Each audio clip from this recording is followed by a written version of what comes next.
তো এখন বাস থেকে নেমে হাঁটতে হাঁটতে যাচ্ছি, ঠিক আছে। এখন ভোর 5টা বাজে, পুরো কলকাতা ঘুমাচ্ছে আর আমি তার ওপর দিয়ে যাচ্ছি, ঠিক আছে।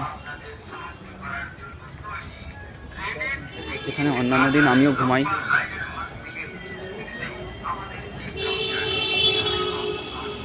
কিছু করার নেই, এই তো জীবন।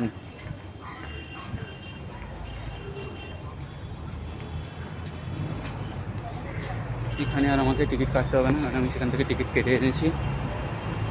পুরো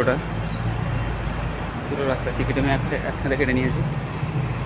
এখানে আর টিকিট কাটার কোনো দরকার নেই আমার, ঠিক আছে। তো আমি চলে এসেছি শিয়ালদা স্টেশন। আর শিয়ালদা স্টেশনকে এত খালি আমি কোনোদিন দেখিনি, একদমই খালি। এখনও আমার ট্রেন দেয়নি, 5:45-এ ট্রেনটা দিচ্ছে, কিন্তু আমার ট্রেন 5:55-তে, আমি যতদূর জানি। আমার ট্রেন এসে গেছে।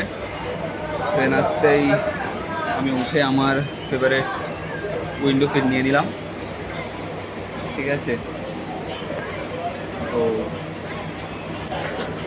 শিয়ালদা স্টেশনের এটাই একটা জিনিস ভালো লাগে, যে ঠিক টাইমে ট্রেন আসে আর ঠিক টাইমে ট্রেন ছাড়ে, ঠিক আছে। তারপর একটা চানামুড়ি কিনে খেতে খেতে যাচ্ছিলাম। জানালার ধারে বসে বাইরের প্রকৃতি দেখতে দেখতে পৌঁছে গেলাম আমার ডেস্টিনেশন স্টেশনে।